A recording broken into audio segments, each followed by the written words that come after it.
감사합니다. 좀 지나친 과정이 있었습니다. 감사하고요. 근데 한 가지 제가 좀 수정해야 될 것은 퇴임했으니까 시간이 많을 거라고 그러는데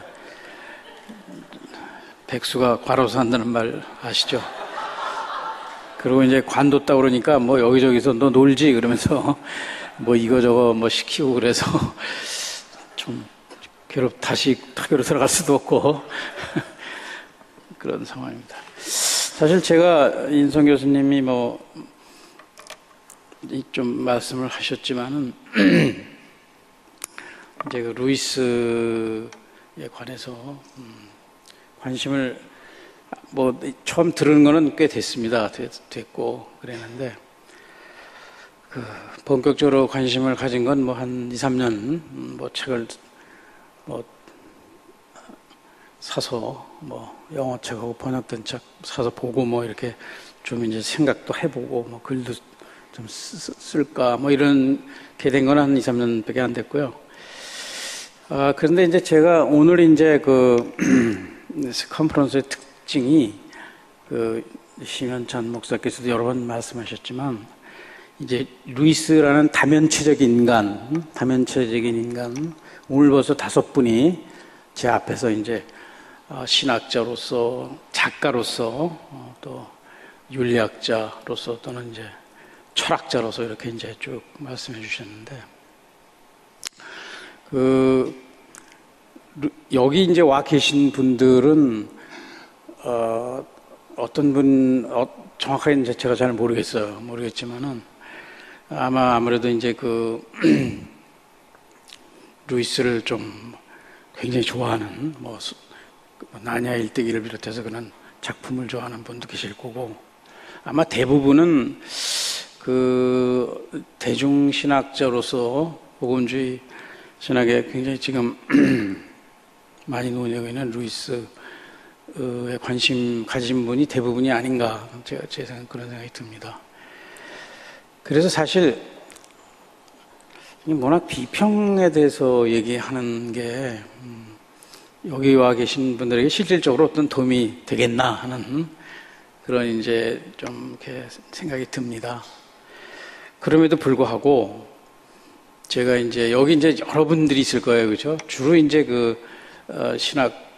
대중신학자로서 변증가로서의 루이스에 관심을 가진 분들이 이제 대부분이라고 생각을 할 때에도 불구하고 제 생각에는 루이스가 한 40년 이상 영문학과 교수였습니다. 다 잘 아시지만 또 옥스포드 케임브리지에서 죽기 직전까지 영문학 특히 이제 중세 르네상스 전문 학자로서 이제 했지 않습니까? 그러니까 우리가 그 부분을 절대 무시하면 안 될 것 같습니다.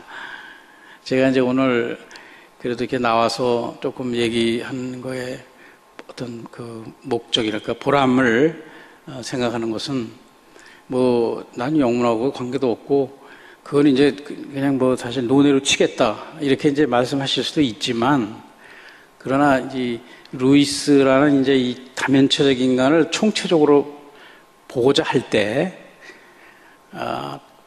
이분이 일생 동안 직업으로 40년 이상을 직업으로 가졌던 영문학자로서의 면모를 뺄 수는 없죠. 그죠? 뺄 수는 없죠. 그러니까 루이스의 어떤 면에 여러분들이 관심을 갖는다 하더라도 제가 보기에는 이분이 영문학자, 중세 르네상스 전문학자라는 거를 잊어서는 안 되리라고 봅니다. 왜냐하면 제가 이제 지금 아직 이제 감은 잡고 있는데 이게 다 연결돼 있다고 생각해요. 상호 이렇게 연계적으로 그 사람 영문학과 교수인데 전혀 관계없이 기독 변증가로서만 면만을 난 볼 거야. 이거는 조금 아니라고 저는 봅니다. 이제 그게 다 굉장히 밀접하게 인터라킹이라 할까요? 서로 이렇게 인터페네트레이팅한 그런 이제 면이 있다고 보여지고요. 그래서 이번 기회에 그분이 쓴 일생 동안 직업으로서 가졌던 영문학자로서의 면모랄까, 뭐 문학 비평가로서의 면모 이런 거를 조금 좀 이렇게 좀 관심을 가지는 게 어떨까 하는 생각이 듭니다. 그 다음에 이제 제가 사실 제가 전공이 이제 문학 비평사, 문학 비평, 영미문학 비평사 세부 전공은 그건데요. 그리고 이제 문학 이론 뭐 이런 거 뭐 포스트 모더니즘, 포스트 구조주의 이래 뭐 이런 걸 주로 이제 해왔습니다. 그런데 부끄럽게도 이 C.S. 루이스에 대해서는 관심이 없었어요. 그냥 그분이 알레고리 오브 러브 1938년에 나온 초기의 대표적인 이론서 저서 그런 걸 비롯해서 이제 중세 르네상스 하시는 분들 전공자로서 알고 있었고 그렇지만 이제 넓은 의미의 보편적 의미에 있어서 어떤 문학 비평가 이런 쪽으로는 신경을 못 썼어요. 거의 동시대 인물이고 같이 실제로 일도 했던 여러분 잘 아실 것 같은데 T.S. 엘리엇 같은 사람에 대해서는 지나칠 정도로 많이 연구되고 있거든요. 나이 차이가 딱 10살 차이예요. T.S. 엘리엇가 1888년생인데 이제 루이스가 1898년생이니까 10년 차인데 제가 석사 논문을 또 T.S. 엘리엇의 문학 비평으로 썼기도 했고 그런데 비해서 그래서 하여튼 이 루이스가 이 영미문학 비평사에서 그렇게 이제 중요 인물은 되지 않았었죠. 그냥 중세 르네상스의 이제 탁월한 학자로 이제 돼 있고 그래서 제 자신이 영미문학 비평사를 이제 이제 주전공으로 했음에도 불구하고 루이스에 대해서 그렇게 관심을 갖진 못했어요. 근데 이제 방금 말씀드렸듯이 이제 기독편증가 작가로서 관심을 사실 먼저 가졌죠. 그랬는데 그러면서 이제 루이스를 좀 들여다보고 이렇게 좀 읽기 시작하다 보니까 이게 이제 이분이 점점 크게 보이는 겁니다. 그래서 내가 여태까지 이분을 왜 몰랐지? 그러니까 문학 비평적인 측면에서 말씀드리는 거예요. 우선 다른 기족 편증가라든지 작가로서 보다도.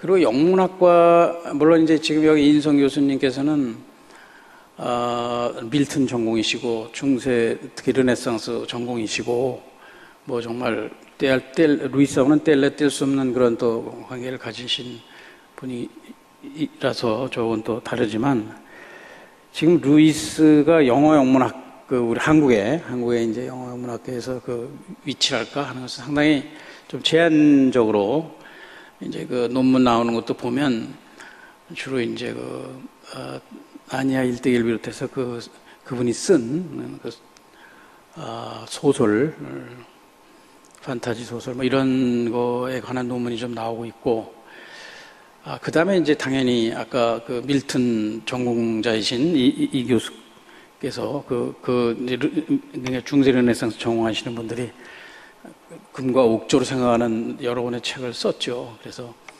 그쪽으로는 많이 알려지고 거의 반드시 읽어야 되는 루이스는 그렇게 되어 있지만 전체적으로 볼 때는 아직도 루이스가 영어 영문학계 전체 영미문학 한국에 전체적으로 볼 때는 아직도 별로 알려지지 않은 그런 작가인 것 같습니다. 그런데 이제 제가 뒤늦게 이제 방금 말씀드렸듯이 루이스라는 사람이 상당히 여러 가지 얼굴을 가진 다면체적 상당히 중요한 재미있는 도전적인 그런 분이라는 것을 이제 깨닫기 시작을 했다고 말씀드리겠습니다.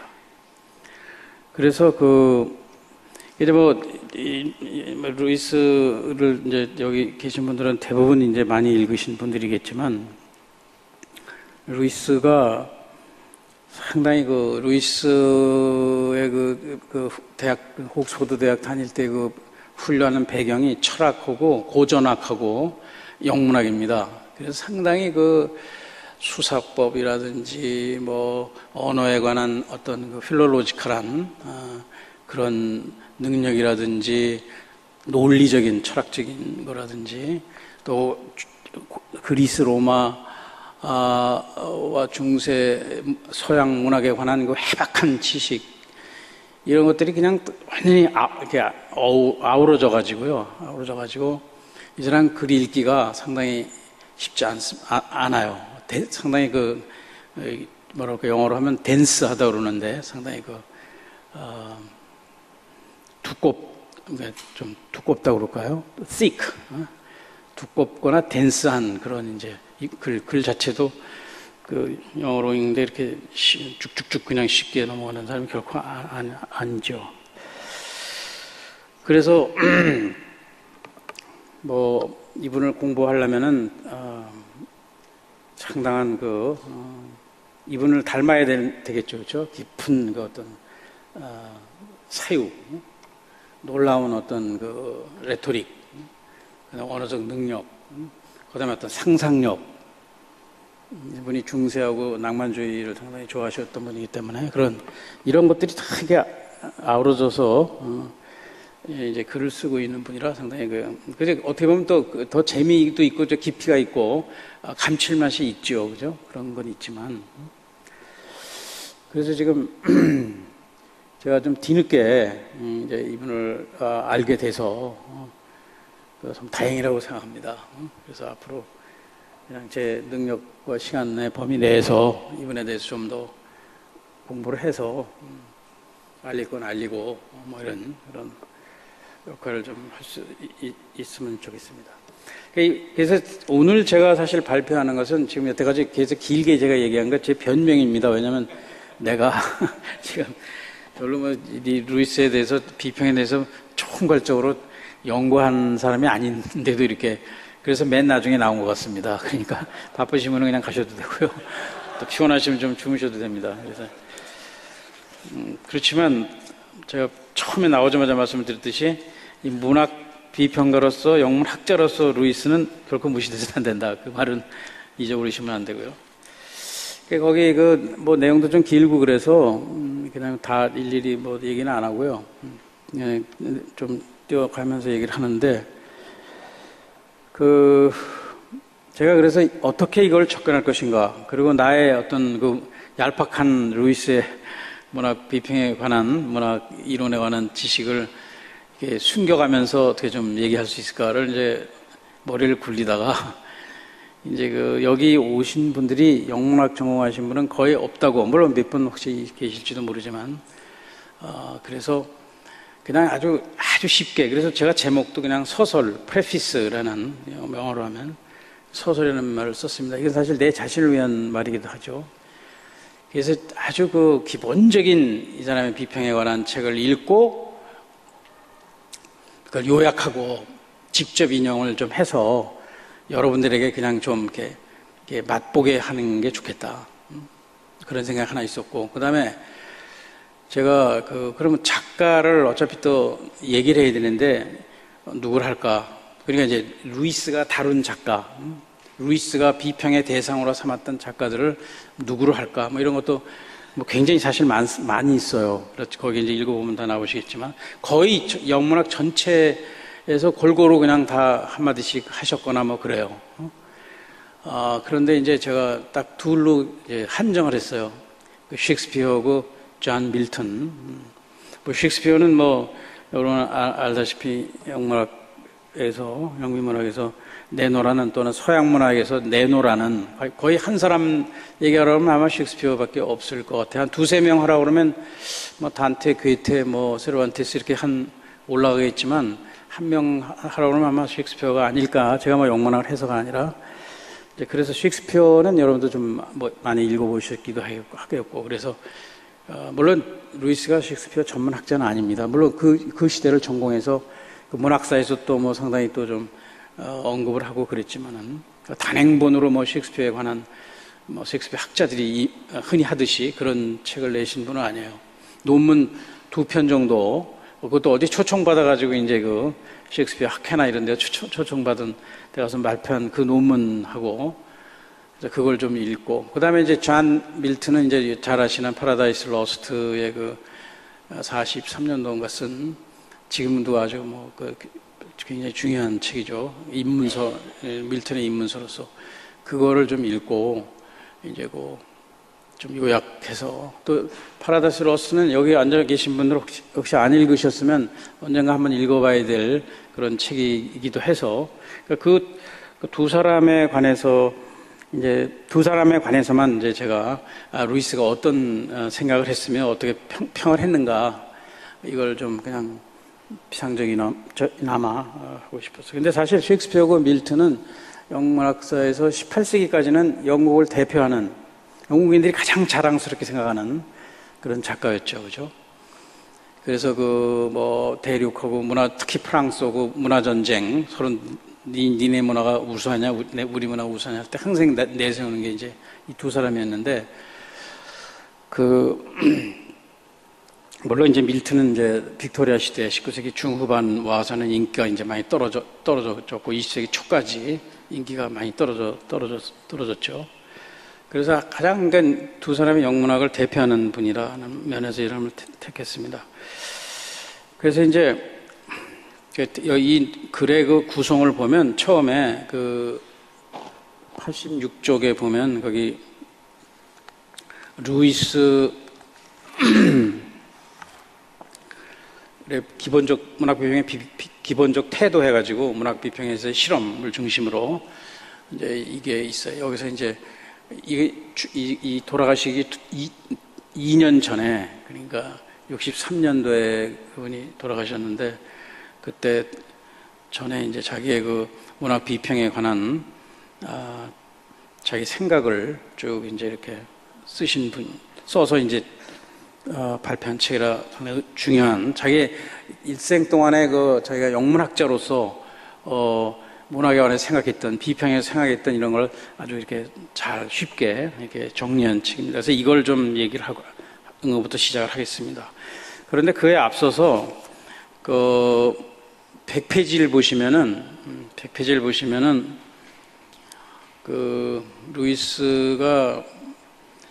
루이스의 참고문헌을 주로 문학 비평에 관한 또는 문학 연구소, 영문학 그거에 관한 것만 제가 몇 개 거기다 이렇게 썼습니다. 그래서 요거 다 아마 제목도 들어보셨겠지만 우리나라 말로 거의 번역이 요 2개 빼고는 거의 번역이 안 돼 있어요. 그래서 거기 이제 그런 책이 있다는 거는 좀 알고 계시는 게 좋지 않을까. 거기 처음에 나오는 게 100페이지에 그 참고문헌에 The Allegory of Love, A Study of Medieval Tradition 해가지고 36년에 이제 옥스퍼드 대학에 나서 나온 이 책이 이 사람의 주저죠, 주저. 그리고 38세에 쓴 책이에요. 이 책이 정말 가장 유명한, 이분이 스타로 만든, 그 분야에서 만든 그런 책이고요. 그 다음에 Preface to Paradise Lost 두 번째 거는 42년도에 쓴 건데 이게 번역돼서 나왔죠. 이거 있고, 그 다음에 또 옥스퍼드 대학 영문학사 시리즈의 세 번째 거, English Literature in the 16th Century, Excluding Drama 해가지고 여기 이제 51년에 나온 이게 있고요. 그 다음에 오늘 이따 제가 얘기할 On Experiment in Criticism, 61년에 나온 요거 죽기 2년 전에 나왔다 그랬죠. 또 번역이 돼 있고요. 그 다음에 64년에 나온 또 Discarded Image, 그 다음에 요건 다 이제 사후에 나온 책이죠. 66년에 나온 그 다음 Studies in the Medievals and Renaissance Literature 있고요. 에디터. 그 다음에 이제 Selected Literary Essays, 월터 후퍼가 편집한 책. 이제 요 정도. 그 다음에 여러 선집 같은 데서 이제 문학에 관한 여러 가지 논의에 관한 글들이 산재에 있습니다. 여기저기. 그래서 여러분들이 요런 책이 있다. 두 권은 벌써 번역돼서 나와 있고, 이런 책이 있다는 거는 알아두시는 게 좋을 것 같습니다. 근데 사실은 그 C.S. 루이스가 옥스퍼드 대학에서 정말 오래 있었지만 프로페서는 아니었어요. 그 뭐 여러 가지 이제 이런저런 이유로 톨키엔은 정식 프로페서였죠, 그죠? 영국 제도 여러분 아시지만 한 과에 한 두세 명 정도 분야별로 프로페서가 있잖아요. 방도 있고 이제 비서까지 다 딸린 게 미국이나 우리나라하고는 전혀 다르죠. 그 프로페서가 안 돼 있었어요. 그래서 이제 저 케임브리지 대학에서 자리를 만들었어요. 프로페서 오브 미디벌 앤드 르네상스 스터디즈인가 뭐 이래가지고 자리를 만들어서 그걸 모셔갔어요. 그 물론 프로페서로 모셔갔죠. 그래서 이제 말년에는 이제 케임브리지에서 대학 교수, 저희 프로페서 생활을 했죠. 그렇지만 이제 옥스퍼드를 떠나지 않았어요. 옥스퍼드가 워낙 자기 어렸을 때부터 거기서 이제 옥스퍼드 왔다 갔다 하면 주말에는 이제 옥스퍼드에 와서 살고 또 뭐 이런 식으로. 그래서 뭐 하여간 처음에 이렇게 좀 전식 교수도 되지 못했고 자기가 모교에서 뭐 그랬지만 아까도 말씀드렸지만 정말 다면체적인 여러 분야에서 정말 놀라운 탁월한 업적을 만들어낸 그런 이제 사람이 됐죠. 그래서 다시 이제 86페이지에 오면 거기서 이제 처음에 문학 비평에서의 실험, An Experiment in Literary Criticism. 익스페리멘트란 말도 상당히 재미있긴 한데 거기 보면 처음에 이분이 이제 아주 어떤 문학 전공자들 굉장히 비판하는 것부터 출발을 해요. 그러니까 문학 비평 일부 문학 전공하는 사람들이 그 문학 자체를 즐기기보다 문학 작품을 하나의 어떤 실험 대상으로, 분석 대상으로 삼고 논문 쓰는 하나의 저으로만 생각하는 거죠. 그거를 처음에 아주 그냥 신랄하게 이제 비판을 하는 거죠. 이제 그래서 과로한 문학 평론가라든지 그런 이제 말을 직장을 요새식으로 얘기하면 학술 논문 제조 기능공이 이제 다 돼 있죠, 그죠? 우리가 저는 이제 빠져나왔습니다만 얼마 전에. 그냥 논문을 그냥 써야 돼. 무조건 써야 돼. 작품만 보면, 이거 어떻게 좀 써먹어서 논문을 쓸 수 있나, 뭐 이런 거, 이론 같은 거 적용해야 돼. 그러니까 그 작품 자체를 즐길 수가 없는 거예요. 그래서 이건 문학 전공자의 저주다. 저는 그렇게 이제 저도 있으면서 막 툴툴거리는데 그 저주의 벽을 깨기가 어렵더라고요. 왜냐면 써야 되니까. 어떻게든지. 그러니까 문학 자체를 즐기지 못하는. 그걸 이미 61년에 아마 그때 그 당시 영국 캠브리지나 옥스퍼드에서 그랬던가 봐요, 그죠? 그래서 이제 그냥 문학이라는 게 우리의 삶을 이제 변화시키고 만약에 감동을 받고 뭐 이런 식으로 사람이 변하고 내가 타자가 될 수 있는 공간이 되고 뭐 그런 영역이 돼야 되는데 그렇게 되지 못하고 그냥 하나의 무슨 우리가 개구리 해부하듯이 개구리 살아있는 개구리를 보는 게 아니라 개구리 배를 갈라서 거기에다 레포트를 쓰고 뭐 이런 것처럼 뭐 그런 식으로 된 거에 대해서 아주 이례적으로 처음부터 그렇게 아주 강력하게 비판을 하고 있습니다. 그래서 이제 이분의 문학에 대한 86쪽의 마지막 패러그래프 보면 이제 문학을 이제 정의하는 게 언어 예술이다.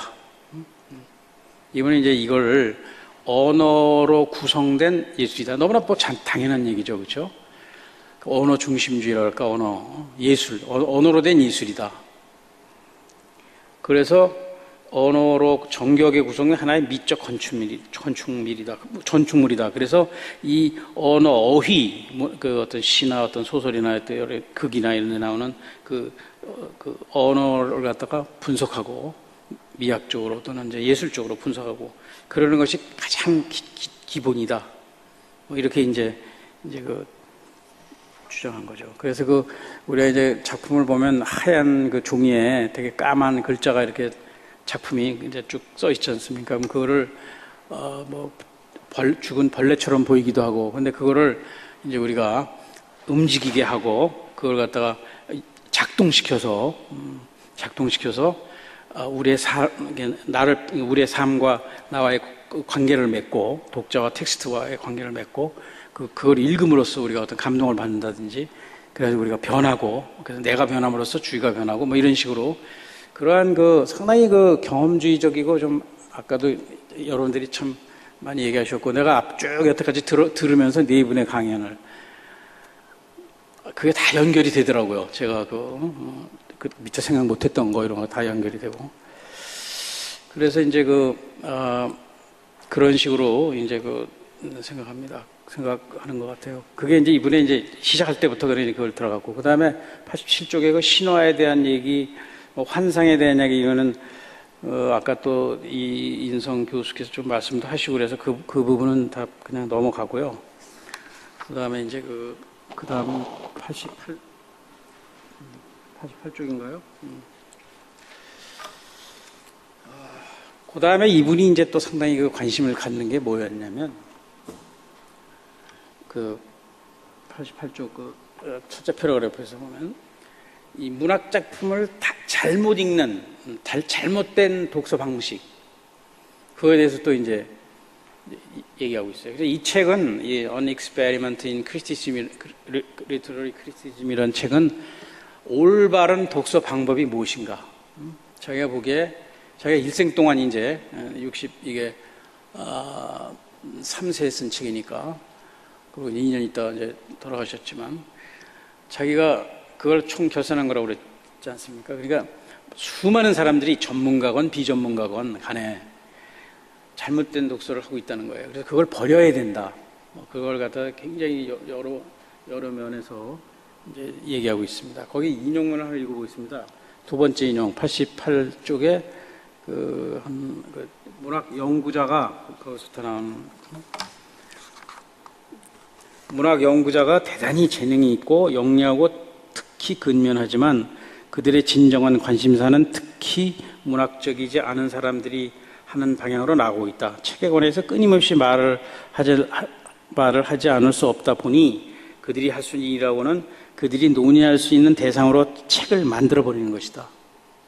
문학 자체의 언어적 구조, 언어 예술적 구조, 그걸 정면 대결을 해야 되는데 그렇게 안 하고, 그러니까 자기가 그냥 얘기할 수 있는 거로 그냥 격화시켜서 만들어버린다는 거예요. 그래서 그들에게는 문학이 종교가 되고 철학이 되고 윤리가 되고 심리학이 되는 또는 사회학이 되는 그런 경우가 대부분이라는 거예요. 문학을 문학 자체로 읽어야 된다는 거죠. 거기서 무슨 사약을 꺼내서 얘기하고, 사약책은 아니지 않습니까? 그건 사약책을 봐야지. 그게 이제 이분의 상당히 확고한 말하자면.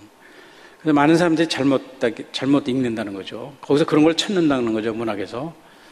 그렇게 하면 안 된다. 그래서 그 다음 패러그래프. 그렇다면 문학을 그 자체의 체계와 목적에 알맞게 작동시키는 방법은 무엇인가? 그래서 아까 말씀드렸지만 시와 소설이나 극에 나오는 여러 가지 어휘나 단어 이런 거에 대해서 비유법, 상징주의, 수사학, 이미지라든지 이미저리 이런 걸 갖다 이제 찾고 전체 구조, 스트럭처 이런 것도 이제 하고 소리나 리듬까지도 이제 우린 그런 건 상당히 무시하지 않습니까? 특히 외국 문학 할 때 가장 어려운 게 이제 이런 사운드하고 리듬 이런 게 이제 어떤 특히 시 같은 데서는 이게 거의 생명인데 우리가 감상을 못 하고 있습니다. 이걸까지 이제 굉장히 강조하고 있어요.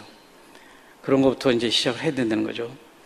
잘못 읽는 것도 문제지만 좀 비판적인 독서.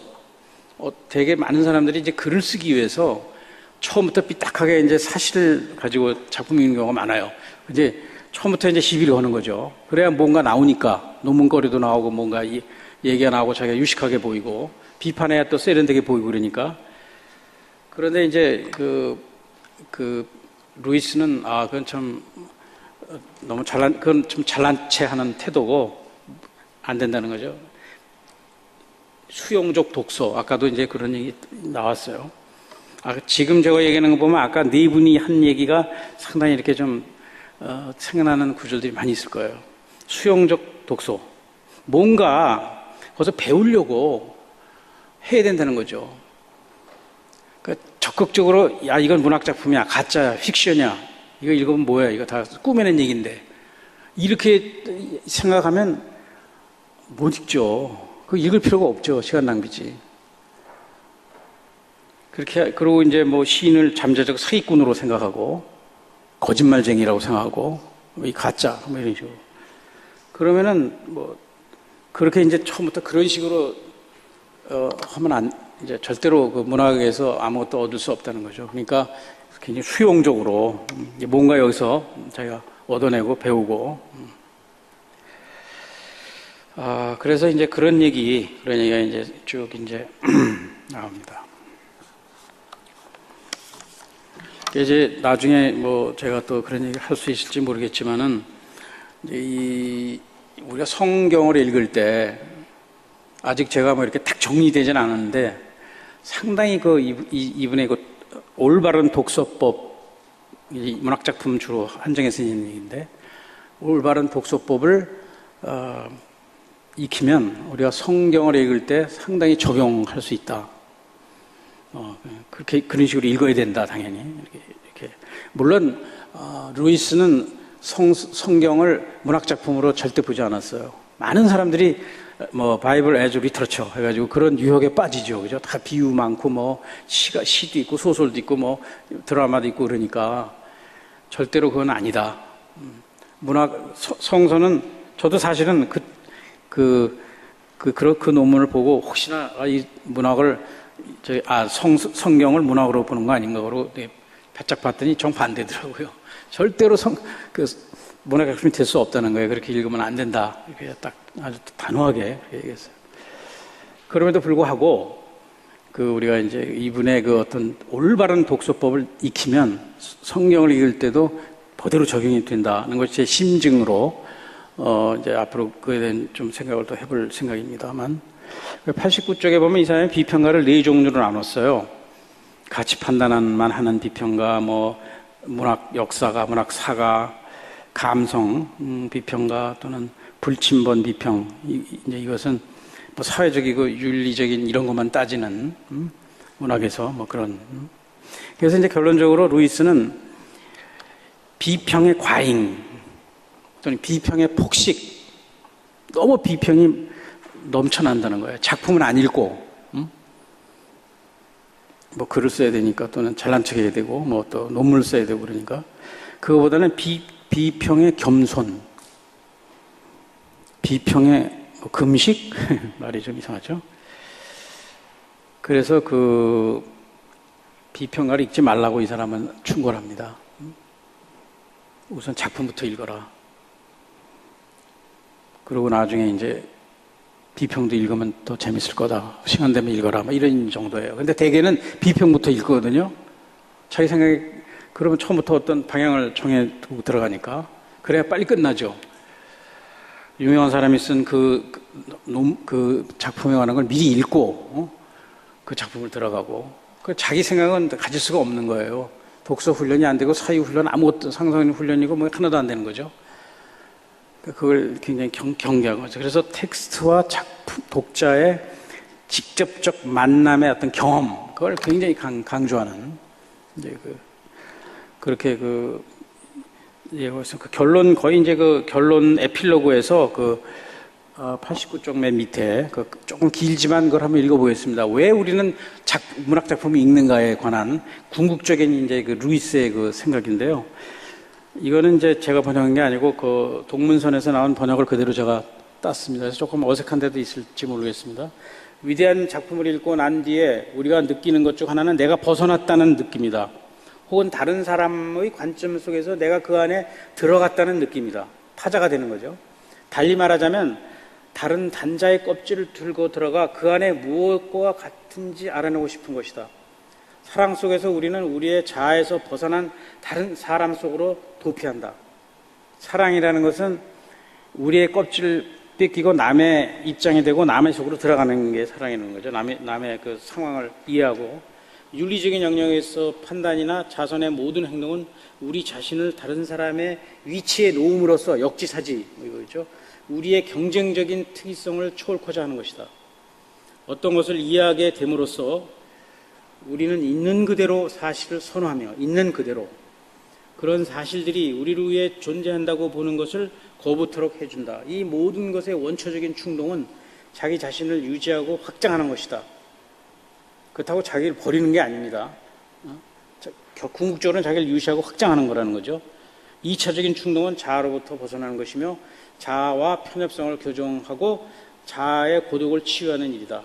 사랑, 미덕, 지식의 추구, 예술의 수용에서 우리는 이렇게 하고 있다. 그래서 자기 타자되기죠. 타자되기. 작품을 읽는다는 것은 나의 그 껍질을 깨고 남이 돼보는 거죠. 남의 그 마음이 돼본다든지.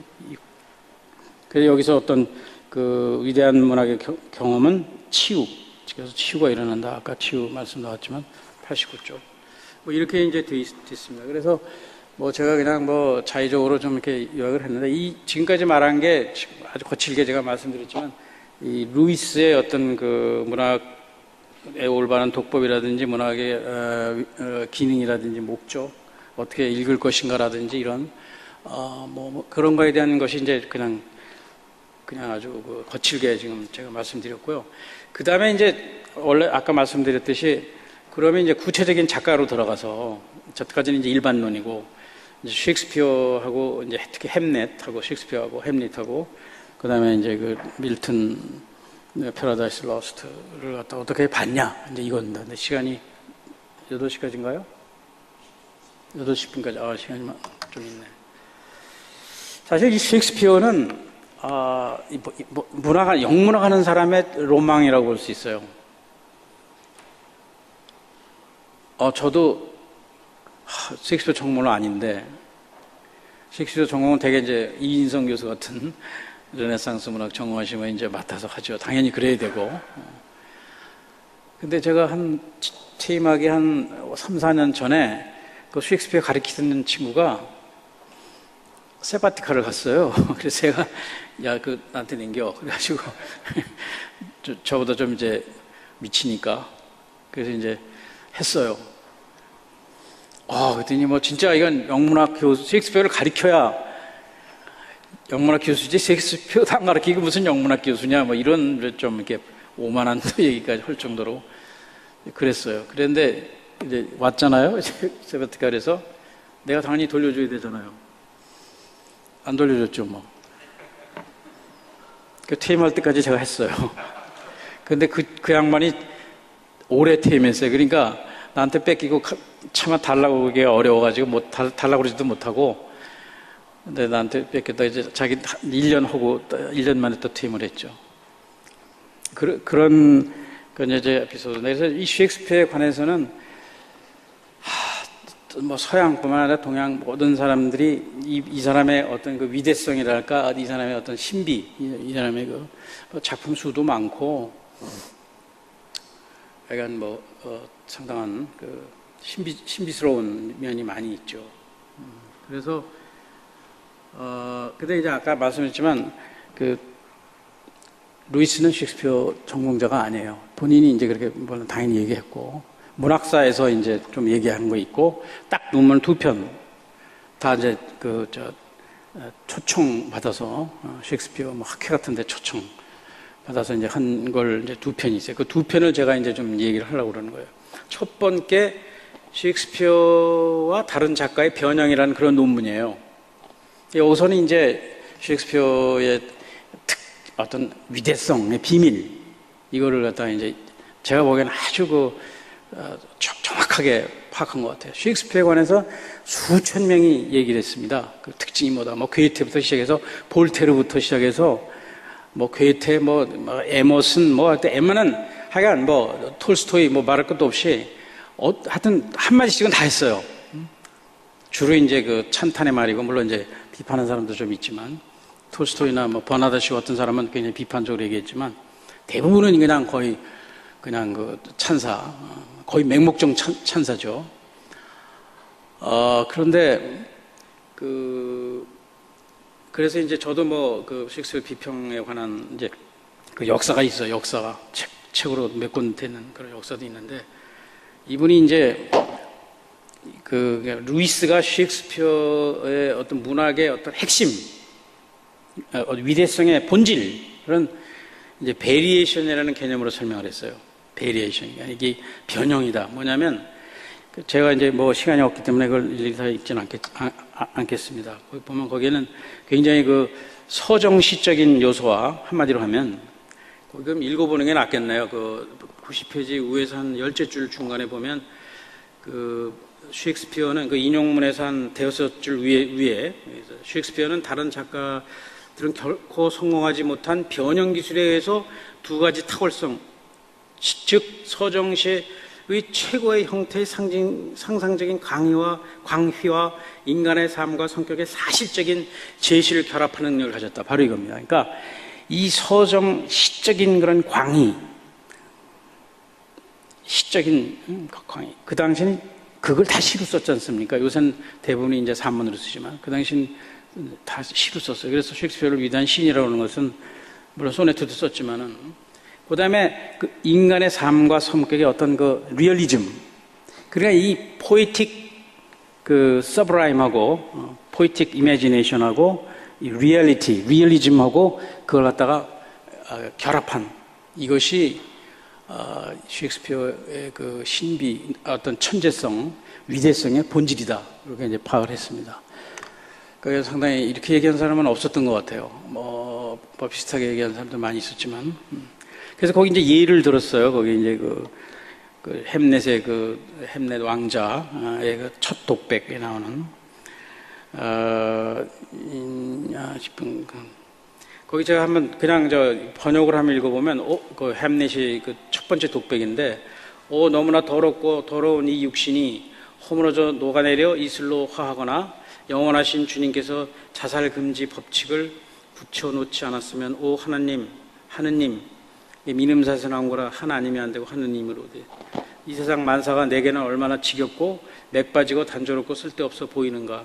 역겹다. 이 역겨운 세상은 잡초투성이, 퇴락하는 정원, 본성이 조잡한 것들이 꽉 채우고 있구나. 그 연세대 이제 은퇴했죠. 이분도 최정철 교수가 번역한 건데. 그러니까 여기에 이거 이제 대표적인 거라는 거죠. 이 서정성과 사실성, 이걸 갖다가 셰익스피어가 멋지게 융합해서 변형시켰다는 거죠. 그래서 그 당시 이 여기에 나오는 가장 그 시적인 광희, 여러 가지 이미지라든지 이런 거 하고, 이 어떤 그 함넷이 처한 그 부도덕한 상황, 자기가 이제 비텐베르크 독일에서 이제 유학하고 있었잖아요. 햄넷 왕자가. 근데 아버지가 갑자기 킹 햄넷이 갑자기 돌아가서 이제 급거 귀국을 했는데, 덴마크. 근데 이제 보니까 자기 작은 아버지가 왕이 돼 있고, 자기 엄마가 또 그 왕비가 됐어요. 이 정말 더러운, 그쵸? 이 말도 안 되는 이 상황에 대해서 그런 그 리얼리즘, 현실, 리얼리티하고 그걸 갖다가 이제 어떤 시적인 거 이렇게 잘 융합해가지고, 이것이 이제 그 밑에 설명이 쭉 있습니다. 근데 시간 관계상 빼겠어요. 그 맥베스, 그 다음 페이지에 91쪽. 맥베스에서도 그 맥베스가 탄식하는, 뭐 그런 거, 그것도 이제 결론적으로 얘기하면, 하여간 그런 지금 방금 말씀드린, 대개 보면 서정시면 서정시로 유명한 뭐 키츠라든지, 핀다르라든지, 뭐 이런 작가들이, 그 시인들이 있죠. 그죠? 탁월한. 그 다음에 이제 사실주의 소설, 거기 쭉 나오죠. 90페이지 그 중간에 뭐 오스틴이라든지 조지 엘리어트라든지 뭐 여러 가지 이런, 그 사람들은 다 한쪽만은 탁월한데, 이 셰익스피어가 이 서정성과 사실성을 변형시켜서 전혀 새로운 하나의 결합을, 융합을 만들어낸 이거의 천재라는 거죠. 그죠? 상당히 설득력이 있어요. 제가 아까도 말씀드렸지만. 그리고 사실 셰익스피어는 그 영어 발달사적인 측면에서 볼 때 셰익스피어 이 햄릿이 1600년에 처음으로 공연이 됐어요. 런던에서. 그 다음에 이제 1603년에 이제 텍스트가 나중에 나왔죠. 되게 이제 셰익스피어가 배우하면서 자기가 막 쓰고 그래가지고 공연 끝난 다음에 또 자기가 이제 써가지고 이게 인쇄하고 아마 그런 경우가 많았던 것 같아요. 근데 이제 거기서 이제 셰익스피어를 언어의 마술사라고 하는 것 보면 이 사람이 이제 근대 초기 영어 시대인데 이때 셰익스피어가 영어가 표준 영어가 되기 전이에요. 상당히 과도기죠. Early Modern English. 그래 지금은 우리가 마음대로 못 쓰잖아요. 다 그 법 문법이 있고 뭐 다 철자법도 다 이제 그때는 그게 없었어요. 그래서 셰익스피어가 실제로 엄청나게 많은 단어를 실제로 만들어냈어요. 그게 언어의 그 뭐 연금술사니 마술사 뭐 이렇게 하는 게 그다음에 문법도 막 자기가 막 했어요. 뭐 명사를 동사를 막 쓰기도 하고 새로운 개념을 막 들어오기도 갖고 오기도 하고 문법도 막 그렇게 자기가 막 만들고 그래가지고 어떻게 보면은 진짜 어떻게 보면 시대적으로 셰익스피어의 그 언어의 마술적 천재성을 발휘할 수 있는 아주 좋은 기회였어요. 자기가 막 할 수 있으니까. 근데 요새는 그게 어렵죠. 그걸 그렇게 하기는 어렵잖아요. 그죠? 요새는 표준 영어라는 게 다 있으니까.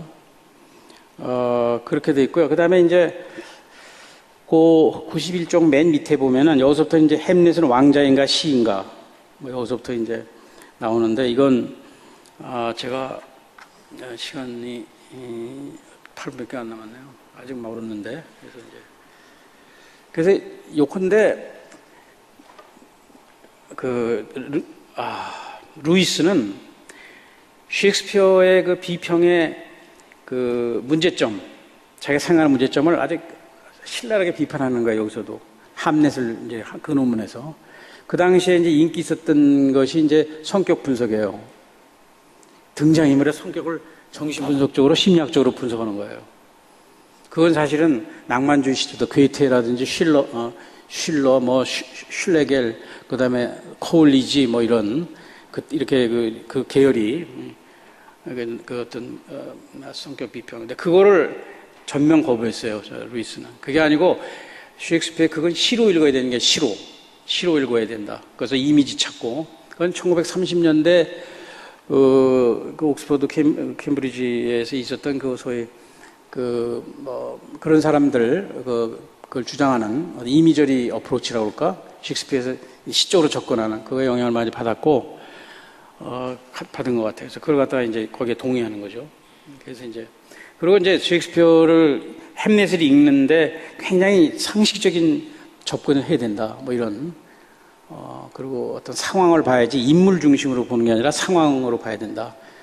함렛이 처한 그리고 상당히 어린아이처럼 이제 그런 좀 어떤 선입견 이런 걸 가지지 않고 현학적으로 하지 않고 이렇게 해서 뭐 그런 얘기입니다. 그 다음에 존 밀턴 94쪽에 나온 존 밀턴 얘기는 아까 뭐 이인성 교수님이 이제 뭐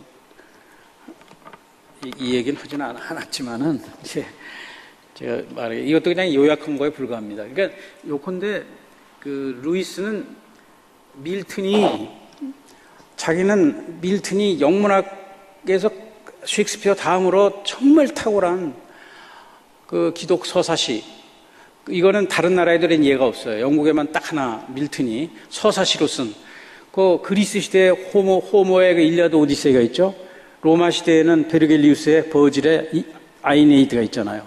그리고 이제 거의 이제 없는데 기독 서사시죠. 그죠? 기독교 주제로 해서 쓴 서사시. 다른 나라에서는 이게 없죠.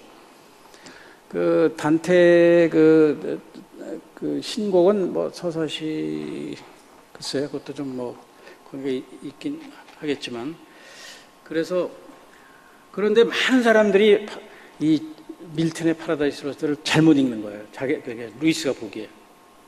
그래서 이제 그거에 대해서 어떻게 하면 신라권을 제대로 읽게 전문가들도 오해하고 무지하고 편견이 있고 또 전문가들이 그러니까 또 그 내용이 사실 상당히 읽기가 쉽지는 않죠, 그죠? 그래서 그거를 이제 하나씩 이제 교정해 나가는 그게 이제 이 책의 주로 내용이에요. 그래서 이제 서사시 전통부터 이 사람이 쭉 설명하면서 이 사람의 문체의 특징 이게 서사시라는 게 그 영웅 호골에 관한 얘기거든요. 그리고 이 신라권에 나오는 뭐 하나님이라든지 사탄이라든지 아담, 이브 등등 천사 이런 것들이 다 이런 사람 것들이 다 사실 어떻게 보면 초인적인 사람들 아니에요, 그죠? 그러니까 당연히 이제 서사시적인 그런 이제 그 구성을 가질 수밖에 없고 그 사람들이 얘기하는 건 굉장히 그 장중한 문체, 그랜드 스타일이라고 그러는데 그 문체 뭐 이런 그렇게 될 수밖에 없었고 그것이 굉장히 성공했다고 보는 거죠. 루이스는. 근데 많은 사람들이, 많은 전문 그 밀턴 학자들 비롯해서 많은 사람들이 굉장히 어떤 오해와 무지, 편견 뭐 이런 걸 가지고 있다. 그래서 이 사람이 뭐 문체나 구성이나 뭐 이런 걸 쭉 이제 설명해서 상당히 이게 아마 이인성 교수가 더 잘 아시겠지만은 이건 아마 밀턴 읽는 사람은 반드시 읽어야 되는, 파라다이스 로스트 읽는 사람은 반드시 읽어야 되는 아주 기본서라고 볼 수 있는데, 거기 보면 그 96쪽 맨 밑에 그 내용에 관해, 여태까지 형식에 관한 얘기인데, 내용에 관해서 이제 그 밑에 아우구스투주의자인 밀턴의 그 어떤 신학적인 핵심을 11가지로 딱 이렇게 정리해 놨어요. 그러니까 96페이지면 아래쪽에 11가지, 그건 읽지 않겠습니다. 상당히 도움이 되죠. 믿을만하고, 루이스가. 그 다음 페이지에서 위계 질서.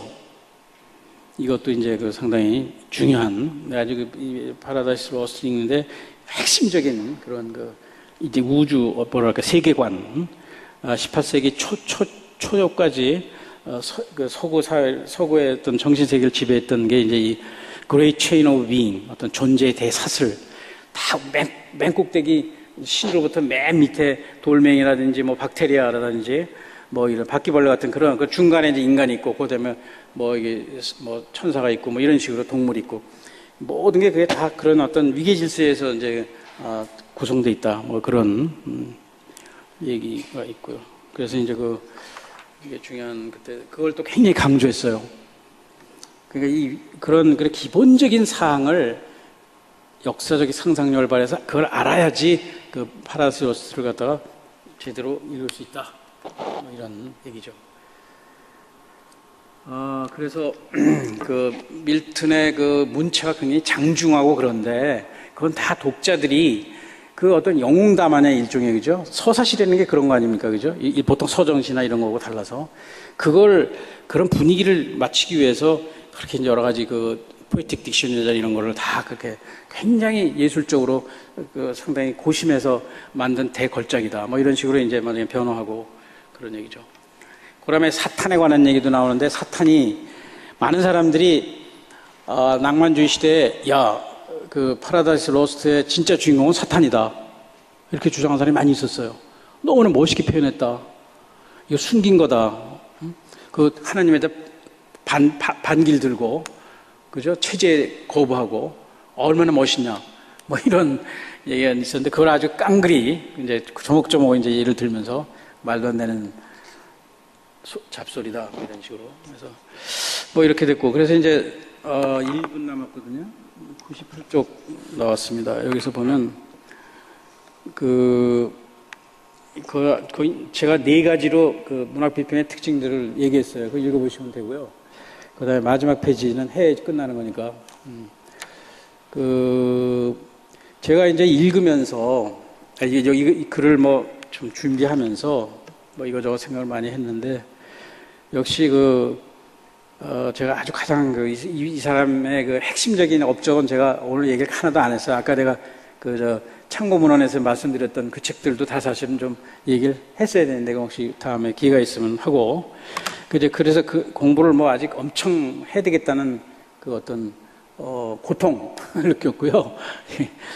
그 다음에, 그래야 내가 뭐 부원을 받겠다는 생각이 들었고, 그 다음에, 아까도 처음부터 제가 여러 번 말씀드렸지만, 이 사람의 다면체적인 어떤 대중신학자로서 또는 소설가 작가로서 시집도 한 2권 냈죠. 그 다음에 또는 그 다음에 영문학자로서 비평가로서 뭐 이런 여러 가지 이게 삼일체처럼 그거를 종합적으로 이렇게 봐야 된다. 그래서 이런 컨퍼런스가 사실 더 필요한 거고 이제 그렇게 해야 진정한 루이스의 참모습이 이제 드러날 수 있다. 뭐 그런 얘기 했고요. 아직 10분 이내 한 30초 남은 것 같네요. 거기 그 마지막 99쪽의 마지막 거기 문단은 그럼 루이스의 문학 비평에서 우리가 무엇을 배울 것인가? 우리가 그럼 성경을 읽을 때 그 루이스의 어떤 그 독법, 올바른 독서법을 성경을 읽을 때 어떻게 적용시킬 것인가? 그래서 적용을 좀 이제 하는 게 좋을 것 같아서 그래서 이제 그걸 몇 마디 했는데 그거 읽어보십시오. 죄송합니다. 1분 지났습니다.